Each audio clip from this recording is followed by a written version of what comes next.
Shri കോൺഗ്രസിനുള്ളിൽ KPCC അധ്യക്ഷനെ ചൊല്ലി വലിയ വടംവലി നടക്കുകയാണ്. ഗ്രൂപ്പ് പോര് പഴയതുപോലെ അല്ലെങ്കിൽ ഒരു പക്ഷേ പഴയതിനേക്കാൾ രൂക്ഷമായിരിക്കുന്നു എന്ന് തന്നെ പറയാം. ഈ സാഹചര്യത്തിൽ UDF എന്ന മുന്നണി സംവിധാനം ഈ കോൺഗ്രസിനുള്ളിലെ പടലപ്പിണക്കങ്ങൾ കാരണം ശിഥിലീകരിക്കപ്പെടുമോ? അത് മുന്നണിയിൽ നിന്ന് പാർട്ടികൾ കൊഴിഞ്ഞു പോകുമോ? അവർ പുതിയ ലാവണങ്ങൾ തേടുമോ എന്ന ചോദ്യമാണ് ഇപ്പോൾ പൊതുവെ ഉയരുന്നത്. എന്താണ് അങ്ങയുടെ അഭിപ്രായം? ഈ രാഷ്ട്രീയമല്ലേ, സമവാക്യങ്ങളൊക്കെ മാറി മാറി പണ്ട് കരുണാകരൻ പറഞ്ഞത് ഓർമ്മയില്ലേ, രണ്ടും കൂട്ടിയാൽ എപ്പോഴും 4 ആകണമെന്നില്ല. അത് തന്നെയായിരിക്കും ഇനിയിപ്പം 26-ലെ കേരള രാഷ്ട്രീയത്തിൽ സംഭവിക്കാൻ പോകുന്നത്. കോൺഗ്രസ് തന്നെയല്ലേ ഇങ്ങനെ ആക്കിയത് കോൺഗ്രസിനെ അല്ല UDFനെ. അത് ശിഥിലമാകുകയാണ്.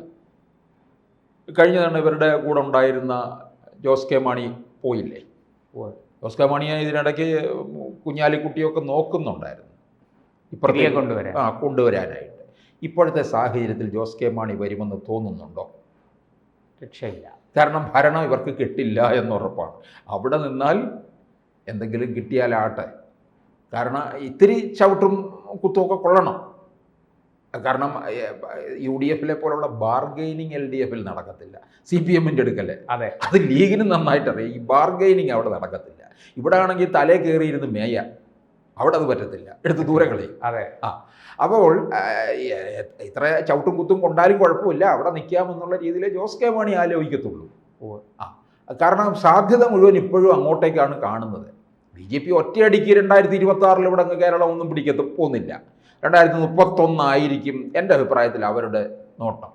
അതിനു മുമ്പൊരു നല്ല കളം ഉണ്ടാക്കും. 26-ൽ അവർ വലിയൊരു ചലനവും സീറ്റും പിടിക്കുമെന്നുള്ളത് ഉറപ്പായിട്ടുള്ള കാര്യമാണ്. ഇനി ഇത് ലീഗ് തന്നെ കോൺഗ്രസിനെ തിരുത്താൻ തുടങ്ങിയിട്ട് കുറേ കാലമായില്ലേ?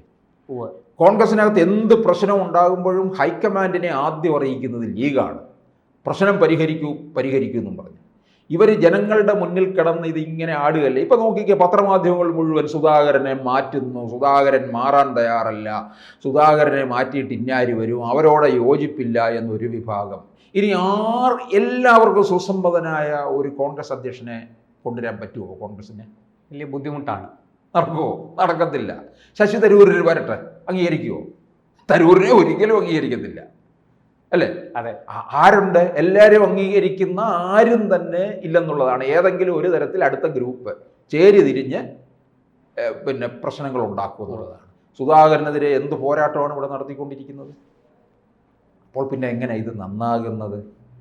തെരഞ്ഞെടുപ്പ് അടുത്ത് നിൽക്കുന്ന സമയത്ത് KPCC അധ്യക്ഷനെ മാറ്റുക. കോൺഗ്രസിൻ്റെ പല കാരണങ്ങളാൽ കോൺഗ്രസ് ശിഥിലമാകുന്നു എന്ന് ബോധ്യപ്പെട്ട് കഴിഞ്ഞാൽ ലീഗ് തുടരുമെന്ന് തോന്നുന്നുണ്ടോ? തുടരുമോ? വലിയ സാധ്യതയില്ല. എത്ര വർഷമായി ലീഗ് ഭരണമില്ലാതിരിക്കുന്നത്? അതാണ് ഏറ്റവും വലിയ പ്രത്യേകത. അതാണ് ലീഗിന് പ്രതിപക്ഷത്തിരുന്ന് മടുത്തു. അവർക്കിനി എങ്ങനെയെങ്കിലും ഭരണപക്ഷത്തേക്ക് വരണം. ഇപ്പോൾ കോൺഗ്രസിനേക്കാൾ കൂടുതൽ UDFന് ഭരണം കിട്ടണമെന്ന് ഏറ്റവും കൂടുതൽ ആഗ്രഹിക്കുന്നത് മുസ്ലിം ലീഗാണ്. ആണോ? 10 വർഷമാകാൻ പോവല്ലേ? അതെ. ഇനി ഒരു തവണയും കൂടെ ഇല്ലാതെ പ്രതിപക്ഷത്തിരിക്കുക എന്ന് പറഞ്ഞാൽ അത് ആത്മഹത്യ ചെയ്യുന്നതിന് തുല്യമാണ്. അവർക്ക് ഭ്രാന്തളകും. ലോകചരിത്രത്തിൽ തന്നെ ആദ്യമായിട്ടായിരിക്കും അധികാരം കിട്ടാത്തതിൻ്റെ പേരിൽ ഒരു പാർട്ടി മുഴുവൻ ഭ്രാന്ത് പിടിച്ചു പോകുന്നു എന്നുള്ളൊരു വാർത്ത പുറത്ത് കേൾക്കേണ്ടി വരും. അതുകൊണ്ട് ലീഗ് നോക്കും, അവസാനം വരെ നോക്കും. എന്നിട്ട് ലീഗ് പിന്നെ കളിക്കാൻ പോകുന്ന ഏതാണെന്നുള്ളത് നമുക്ക് അറിയാം. പഞ്ചായത്ത് തിരഞ്ഞെടുപ്പൊക്കെ കഴിയുമ്പോൾ അറിയാം. ലീഗാണല്ലോ UDFലെ പ്രധാന ഘടകകക്ഷി. അതെ. പിന്നെയും ഉണ്ട് ഘടകകക്ഷികൾ. Kerala Congress Joseph Jacob, CMB, RMB, forward ബ്ലോക്കിന് പിന്നെ സീറ്റില്ല. CMBക്കും ഇല്ല. RMBക്ക് ഒരാൾ KK രമ മാത്രം. അതുപോലെ RSPക്ക് ഇപ്പോൾ സീറ്റില്ല. MP ഉണ്ട്. MP ഉണ്ട്. അല്ല, ചവറയിൽ നിന്ന് വെച്ചിരിക്കുന്ന വിജയൻപിള്ള അല്ല, അദ്ദേഹം CPM സ്വതന്ത്രൻ. വിജയൻപിള്ളയുടെ മകനാണല്ലോ. അതെ, വിജയൻപിള്ളയുടെ മകൻ ഡോക്ടർ സുജിത് പിള്ള, അത് CPM സ്വതന്ത്രനാണ്. അതെ. അപ്പോൾ RSPക്ക് സീറ്റില്ല. RSPയുടെ കാൻഡിഡേറ്റ് ആയിരുന്ന ബേബി ജോണിന്റെ മകൻ ഷിബു ബേബി ജോൺ അദ്ദേഹത്തിനോട് പരാജയപ്പെട്ടു. കറക്റ്റ്. ഒരു MP മാത്രമുണ്ട്. ആ MP ആണ് ഏറ്റവും പ്രഗത്ഭൻ എന്നുള്ളതാണ്.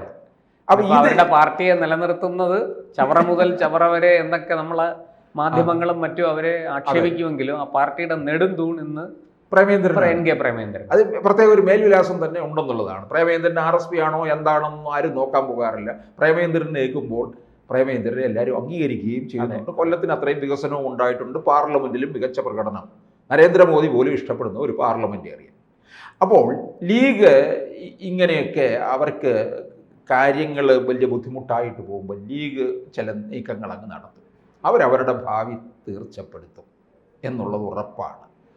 അത് ഇടയ്ക്ക് MP ഗോവിന്ദൻ പറയുകയുണ്ടായി, ലീഗിന് വരാം, നിങ്ങളുടെ ചില ആശയങ്ങളെ അവിടെ വെച്ചിട്ട് വരിക, ഇവിടെ വന്നാൽ ഞങ്ങൾ കാർപ്പറ്റ് വിരിച്ചു തരാമെന്ന് പറഞ്ഞിട്ടുണ്ട്. അതായത് ജമാഅത്തെ ഇസ്ലാമി, SDPI ഇവരുടെയൊക്കെ കൂട്ടുകെട്ട് ഒഴിവാക്കിയിട്ട് നിങ്ങൾ ഇങ്ങോട്ടേക്ക് വരിക എന്ന് പറഞ്ഞിട്ടുണ്ട്. MP ഗോവിന്ദൻ പറഞ്ഞ കാര്യമാണ്. MP ഗോവിന്ദനും പറഞ്ഞു, നേരത്തെ പറഞ്ഞു. അതിനുശേഷം LDF കൺവീനർ ഇദ്ദേഹം അത് ആരായാലും പാർട്ടിയുടെ ഔദ്യോഗിക ഇതിൽ തന്നെ പുറത്തു വന്നിട്ടുണ്ട്. പണ്ട് തന്നെ EP ജയരാജൻ കൺവീനർ ആയിരുന്നപ്പോഴും രണ്ട് കൈയും നീട്ടി സ്വാഗതം ചെയ്തതാണ്. വരണേ വരണേ വരണേ.